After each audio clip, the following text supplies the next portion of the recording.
Chemical bonding हम लोग start कर रहे हैं। सबसे पहले केमिकल बॉन्डिंग मतलब क्या, जब दो एटम बॉन्ड बनाता है, ठीक है। अब सबसे पहले हम लोग सीखने जा रहे हैं आयोनिक बॉन्ड कैसे बनता है, सीखते हैं। पहला आयोनिक बॉन्ड कब बनेगा, एक्चुअल ट्रांसफर ऑफ इलेक्ट्रॉन होना चाहिए, नो शेयरिंग ऑफ इलेक्ट्रॉन, कोई शेयरिंग नहीं होना चाहिए, भाईचारा नहीं। हम ट्रांसफर किए, तुम लिया, बात खत्म, शेयरिंग नहीं होगा, no sharing of electron, only actual transfer. और भी कुछ पॉइंट्स हम यहां जगह लिख रहे हैं, पहले हम समझते हैं। सबसे पहले सोडियम देखते हैं। देखो ये किसके, पहले समझ लेते हैं क्या होता है, फिर समझेंगे क्या हो रहा है, ठीक है। सोडियम का देखो क्या होता है, 2,8,1, ठीक है। तो ये कुछ इस तरीके का दिखेगा। देखो क्या हुआ, Na2,8, ठीक है, और यहां पे 1, ठीक है।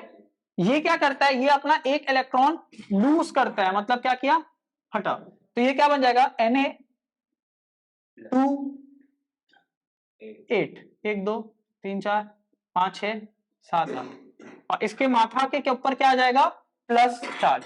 क्यों आ गया, 281 है, अभी इसका इलेक्ट्रॉन कितना है 11, प्रोटॉन भी कितना है 11।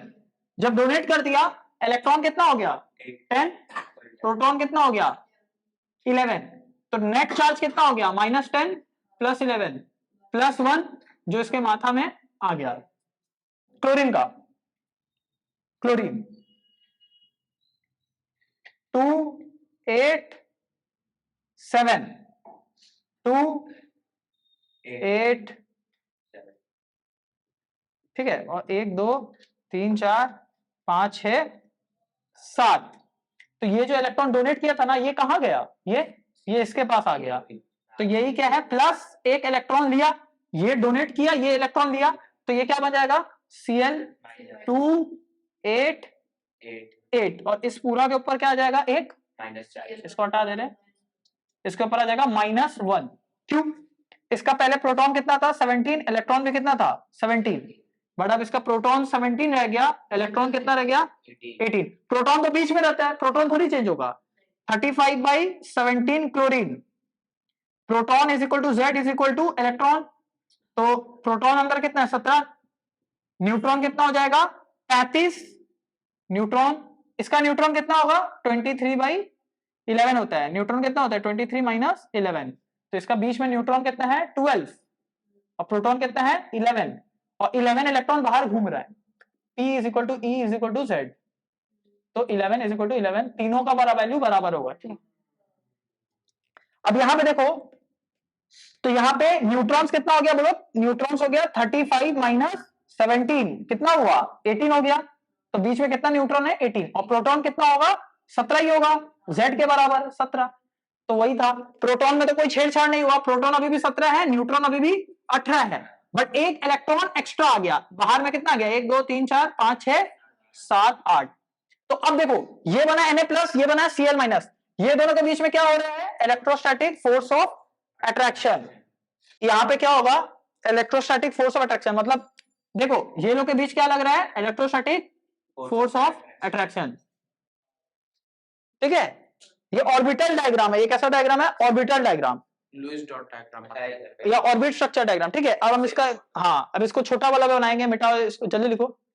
लुईस डॉट डायग्राम क्या होता है, एक होता है लुईस, अच्छा ये पता है, एक सेकेंड, लुईस डॉट स्ट्रक्चर, इसमें क्या होता है, हम लोग फालतू का इतना बड़ा ड्राइंग नहीं बनाते, हम लोग सिर्फ वैलेंस इलेक्ट्रॉन बनाते हैं। क्या बनाते हैं, जैसे सोडियम का बाहर में कितना इलेक्ट्रॉन होता है, एक होता है, क्लोरीन के बाहर में 1 2 3 4 5 6 7, तो ये क्या करेगा, ये अपना एक इलेक्ट्रॉन इसको डोनेट करेगा, डोनेट करने के बाद ये क्या बन जाएगा Na+, ये बन जाएगा, देखो 1 2 3 4 5 6 7 8, वो जो इलेक्ट्रॉन दिया ले लिया, इसके ऊपर ये बन गया Na+, ये सोडियम एटम, ये बन गया Cl-, और इन लोग के बीच में क्या आएगा, इलेक्ट्रोस्टैटिक फोर्स ऑफ अट्रैक्शन, इसको बोलते हैं आयोनिक बॉन्ड। इधर क्या हुआ, एक्चुअल ट्रांसफर ऑफ इलेक्ट्रॉन हुआ। रिएक्शन कैसे लिखते हैं, देखो Na एक इलेक्ट्रॉन लूज किया, बना Na+।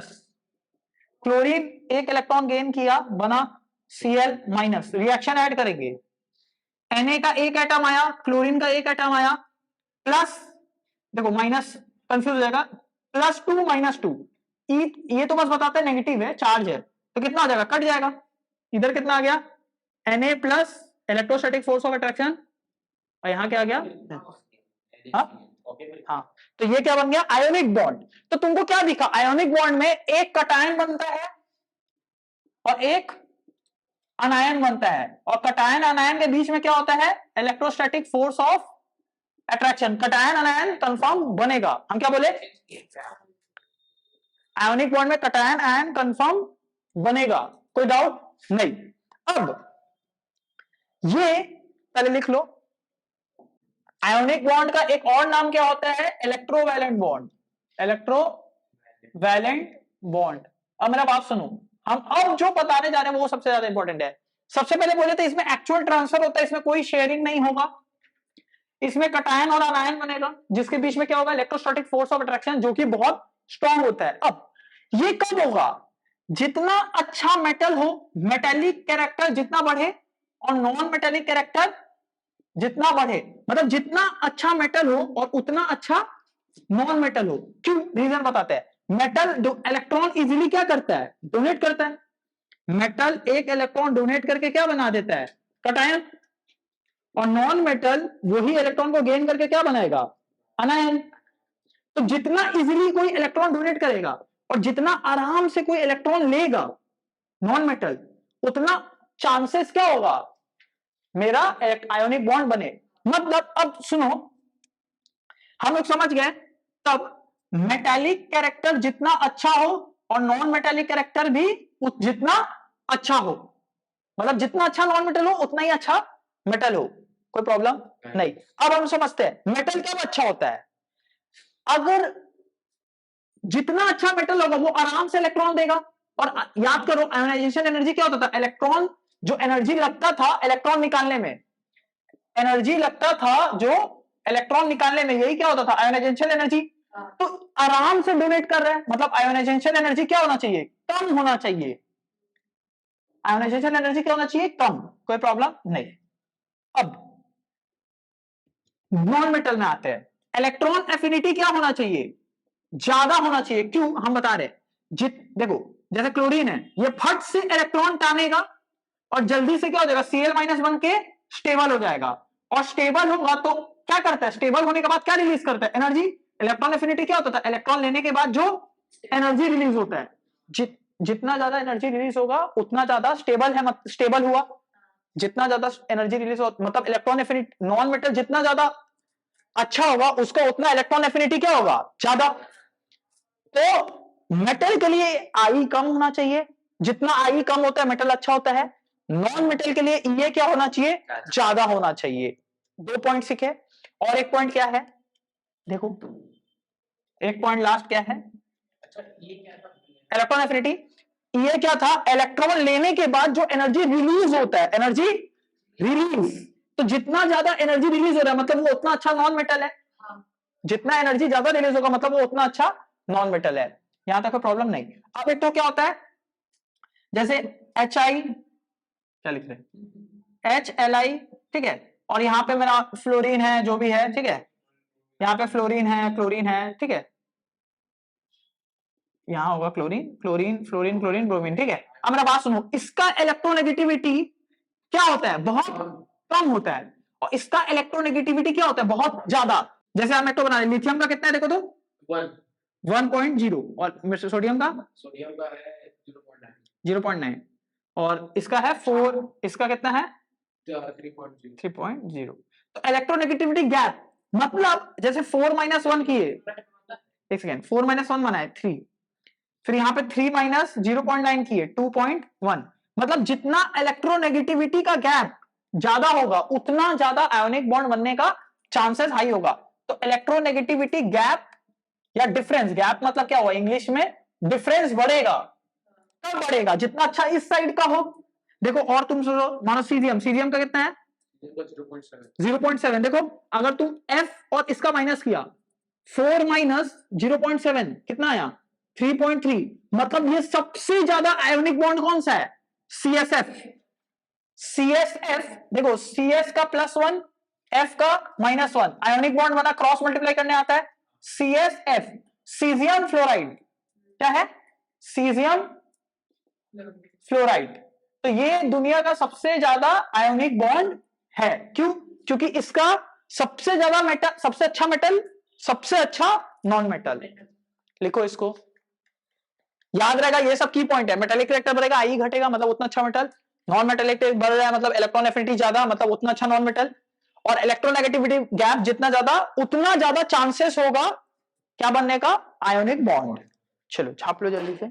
इलेक्ट्रोनेगेटिविटी ज्यादा होगा तो क्यों आयोनिक बॉन्ड बन रहा है, क्योंकि इलेक्ट्रोनेगेटिव देखो, ये ज्यादा पावर, ये आराम से इलेक्ट्रॉन क्या कर देगा, दे देगा, और ये फट से इसको क्या कर लेगा, खींच लेगा। इसीलिए इलेक्ट्रोनेगेटिविटी क्या था, लव टुवर्ड्स इलेक्ट्रॉन, कितना पावर से कोई इलेक्ट्रॉन को खींचता है, सिंपल। बस यही 3 की पॉइंट है, इलेक्ट्रोनेगेटिविटी गैप, आई कम होना चाहिए, और नॉन मेटेलिक, ये बस कर लो, ये वाला तो बता ही दिए एक्चुअल, बस खत्म हो गया आयोनिक बॉन्ड। अब हमको सिर्फ क्या करना है, प्रैक्टिस, हमको सिर्फ प्रैक्टिस करना है। चलिए लिखो, अब हम लोग बनाएंगे मैग्नीशियम क्लोराइड। आवाज मत करो। मैग्नीशियम क्लोराइड कैसे बनता है, Mg का +2 Cl का -1 क्रॉस किए MgCl2, मतलब इतना समझ आ गया। Mg का कितना एटम लगेगा, 1, क्लोरीन का कितना एटम लगेगा, 2। इसका मतलब यही होता है ना, Mg का 1 एटम।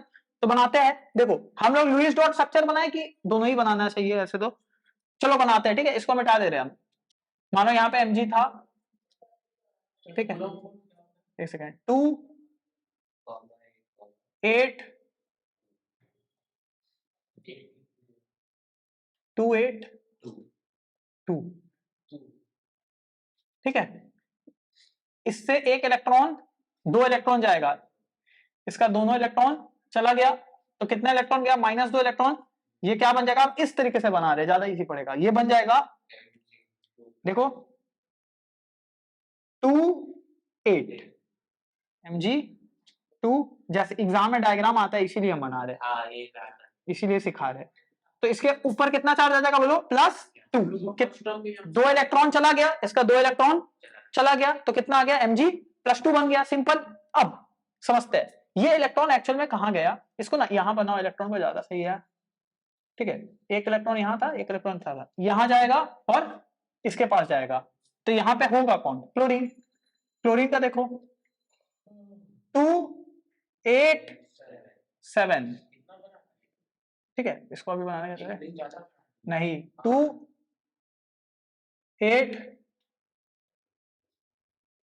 और 7, 1 2 1 2 1 2 1 2, ये एक इलेक्ट्रॉन इधर जाएगा, एक्चुअली जो माइनस हो ना, ये इसको दे दिया, एक और क्लोरीन यहाँ होगा, हाँ 2 1 2 3 4 5 6 7 8,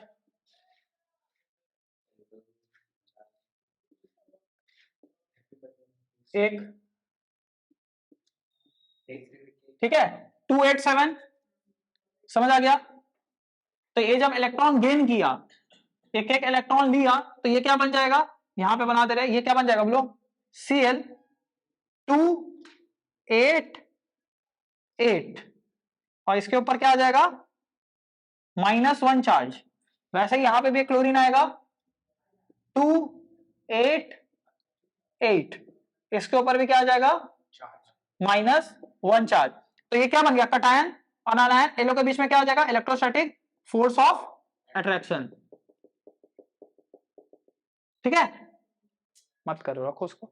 इलेक्ट्रोस्टैटिक फोर्स ऑफ अट्रैक्शन बना दो पूरा कंप्लीट, 1 2 1 2 3 4 5 6 7 8, 1 2 3 4 5 6 7 8, 2 8 8 हो गया, क्या हो गया, 2 8 8। पहले कितना था, 2 8 7, ये कितना था, 2 8 2, 2 ठो दान दे दिया, कितना बन गया, 2 8, ये कितना बन गया, 2 8 8, ये कितना था, 2 8 7, तो क्या बन गया, मैग्नीशियम क्लोराइड। ये क्या था, ऑर्बिटल डायग्राम, समझ आया। और अगर कोई बोलेगा एकदम एग्जैक्ट बनाओ तो देखो क्लोरीन एटम अगर यहां दिखा देते हैं, क्लोरीन क्या होता है 35/17, ठीक है। तो प्रोटॉन कितना होगा 17, इलेक्ट्रॉन में कितना होगा 17, Z के बराबर न्यूट्रॉन कितना हो जाएगा 35 माइनस 17, 35 माइनस 17 18, तो न्यूट्रॉन कितना है 18 और प्रोटॉन कितना है 17। यहां पे प्रोटॉन कितना है 17, न्यूट्रॉन कितना है 18, सेम ही रहेगा, चेंज नहीं होगा, बट इलेक्ट्रॉन बढ़ गया, इलेक्ट्रॉन क्या हो गया बढ़ गया, 288 हो गया, पहले इलेक्ट्रॉन कितना था 287, इसी के वजह से माइनस चार्ज आ गया, पहले प्रोटॉन था 17, इलेक्ट्रॉन हो गया 18, तो प्लस 17 माइनस 18, नेट चार्ज कितना हो गया -1, जो माथा में आ गया। देखो लुईस डॉट बनाते हैं मैग्नीशियम क्लोराइड का, कैसे होते देखना, Mg का बाहर में कितना इलेक्ट्रॉन रहता है 2, कैसे 2 होता है, क्योंकि हम लोग को पता है Mg कितना होता है 12 होता है ना, इसको हम लोग लिख सकते हैं 2,8,2, तो बाहर वाला में कितना इलेक्ट्रॉन है 2 ठो, क्लोरीन का हम लोग को पता है कितना होता है 17, क्या लिखोगा 2,8,7, तो 1 2 3 4 5 6 7, इधर क्लोरीन का 1 2 3 4 5 6 7, ये एक इलेक्ट्रॉन इसको दे दिया, एक इलेक्ट्रॉन इसको दे दिया, ठीक है, एक इलेक्ट्रॉन इसको दिया, एक इलेक्ट्रॉन इसको दिया, तो देखो क्या होगा, 2 इलेक्ट्रॉन दे दिया, तो Mg का ऊपर क्या आ गया बोलो +2, क्लोरीन के ऊपर एक इलेक्ट्रॉन लिया तो क्या आ गया -1, ये क्लोरीन के ऊपर भी आ गया -1, और ये लोग के बीच में क्या आ रहा है इलेक्ट्रोस्टैटिक फोर्स ऑफ अट्रैक्शन, तो ये क्या बन गया मैग्नीशियम क्लोराइड। ऐसे ही तुमको एग्जाम में भी बनाना है फुल मार्क्स, एक्शन तो लिखा ही नहीं, तो क्या होगा Mg 2 इलेक्ट्रॉन, Mg से 2 इलेक्ट्रॉन छीन लिए, तो जितना इलेक्ट्रॉन छीनते उतना माथा में क्या आ जाता है प्लस, क्लोरीन देखो एक क्लोरीन एक एटम ले रहा है, तो क्या बन जा रहा है Cl-, ऐसा कितना एटम है 2 ठो, तो 2 से हम क्या कर दिए मल्टीप्लाई, रिएक्शन को क्या कर देंगे ऐड कर देंगे, तो यहां से एक Mg आया, 2 क्लोरीन एटम आया, और इस 2 क्लोरीन एटम को हम ऐसे भी लिख सकते हैं Cl2 भी लिख सकते, कोई प्रॉब्लम नहीं है, क्योंकि ये मॉलिक्यूल के फॉर्म में रहता है। यहां पे क्या बन गया देखो, यहाँ पे -2 लिखा है, यहाँ पे +2 लिखा है, दोनों क्या हो गया कैंसिल, यहाँ पे क्या बन गया MgCl2, तो ये हो गया केमिकल रिएक्शन, ये भी पूछ सकता है, तो तुमको लिखना होगा, ये डायग्राम पूछेगा, इसको बोलते हैं लुईस डॉट स्ट्रक्चर, और जो बड़ा वाला डायग्राम बनाते हैं वो ऑर्बिटल डायग्राम, वो बनाने की जरूरत नहीं है, ये तो बनाना पड़ेगा ना लुईस डॉट स्ट्रक्चर, ये और ये दोनों तुमको बनाना पड़ेगा। CA का हम लोग वो लिखते हैं 40/20, एग्जाम में जैसे करना वही करा रहे, A है 40, Z है 20, न्यूट्रॉन्स कितना हो गया A माइनस Z, 40 माइनस 20 20 आ गया, इलेक्ट्रॉन पे is equal to Z is equal to proton, सब क्या हो जाएगा 20, इलेक्ट्रॉनिक कॉन्फ़िगरेशन क्या होगा 2,8,8,2, यहां तक प्रॉब्लम नहीं, यहां तक क्या प्रॉब्लम है कुछ नहीं। अब हम लोग इसका बना लेते हैं, तो क्या होगा Ca का प्रोटॉन होगा 20, न्यूट्रॉन भी होगा 20, 2 8 8 2, ये मेरा, इसको हटा दो, ये मेरा कैल्शियम एटम, ये मेरा कैल्शियम एटम, एकदम अच्छे से देखना, 2 इसको बना देते 1 2 3 4 5 6 7 8 7 8, ठीक है, फिर से 1 2 3 4 5 6 7 8 और 1 2 इधर ही बना दे रहे दोनों, ठीक है, ये मेरा कैल्शियम एटम बन गया। अब हम क्या करेंगे सर, दोनों इलेक्ट्रॉन को छीन लेंगे, मतलब 2 इलेक्ट्रॉन क्या कर लिए छीन लिए, 2 इलेक्ट्रॉन छीनेंगे तो ये सेल क्या हो जाएगा गायब, ये सेल क्या हो जाएगा गायब, तो क्या होगा देखना, अब मजा आएगा, Ca बना, प्रोटॉन अभी भी कितना है 20, क्या बीच में कुछ चेंज हुआ नहीं, बीच में कुछ चेंज नहीं हुआ, 2 8 8, ठीक है, बाहर का सीट बना दे रहे 1 2 3 4 5 6 7 8, 1 2 3 4 5 6 7 8 1 2, और इसके ऊपर क्या आ जाएगा प्लस चार्ज आ जाएगा +2, वो भी हम बता दे रहे कैसे है, रिवीजन करा दे रहे, देखो इसका पास प्रोटॉन कितना था +20, प्रोटॉन मतलब प्लस चार्ज, इलेक्ट्रॉन बाहर कितना घूम रहा है -20, नेट चार्ज कितना हो गया +20 -20 0। यहां पे देखो जब 2 इलेक्ट्रॉन चल गया, प्रोटॉन तो अभी भी कितना है बीच में 20 है, तो +20, इलेक्ट्रॉन कितना हो गया 18 हो गया, तो -18। नेट चार्ज कितना आ गया +2, वही उसका माथा में आ गया, खत्म। मतलब अगर 3 लूज करता तो +3 आ जाता, 1 लूज करता तो +1 आ जाता, 4 लूज करेगा तो +4 आ जाएगा। समझ आ गया? तो इसीलिए चार्ज आता है इतना। तो ये क्या कटायन है? कटायन क्या होता है जिसके, ये क्या एटम, एटम इलेक्ट्रिकली न्यूट्रल होता है। एटम के ऊपर कोई चार्ज है नहीं, इसीलिए एक और बात बोलते हैं, एटम क्या होता है इलेक्ट्रिकली न्यूट्रल। बट वो जब क्या किया, डोनेट कर दिया तो उसके माथा में प्लस आ गया, तो जो एटम के ऊपर प्लस चार्ज आ जाता है उसको क्या बोलते हैं कटायन। और ये क्या था न्यूट्रल एटम, ये सिर्फ क्या है एटम, एटम है। समझ गया? ये मिटा दे रहे। 8 है, इलेक्ट्रॉन कितना हो गया 10 हो गया ना। हाँ इलेक्ट्रॉन कितना हो गया 10 हो गया, तो कितना हो जाएगा +8 -10 कितना आ गया -2, जो उसके माथा में आ गया। अब बनाना है, हाँ ये क्या है, तो कोई एटम के ऊपर माइनस चार्ज आता है वो क्या बन गया अनायन, वो था कटायन।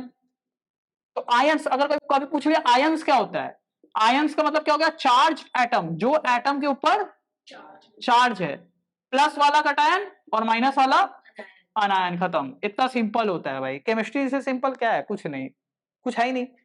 अब इसमें हम लोग को तो जब ये बना इसको मिटा दो, तो ये बना तो इसको इधर बनाना चाहिए था। ये लोग के बीच में क्या है इलेक्ट्रोस्टैटिक फोर्स ऑफ, ये बॉक्स नीचे होगा यहां होगा, ठीक है, ऐसे ऐसे करके क्या इलेक्ट्रोस्टैटिक फोर्स ऑफ अट्रैक्शन क्या बन गया कैल्शियम ऑक्साइड। ये था ऑर्बिटल डायग्राम CaO, इसका 2 आउटर मोस्ट में था, इसका 1 2 3 4 5 6 था, दोनों इसको दे दिया, क्या बन गया दोनों देने के बाद Ca+2, O का क्या हो गया 1 2 5 6 7 8, इसके ऊपर क्या आ गया -2, दोनों के बीच में क्या है इलेक्ट्रोस्टैटिक फोर्स ऑफ अट्रैक्शन, खत्म। क्या बन गया CaO। समझ आ गया? ये क्या है लुईस डॉट स्ट्रक्चर, तो ये तुम्हारा एग्जाम में आएगा।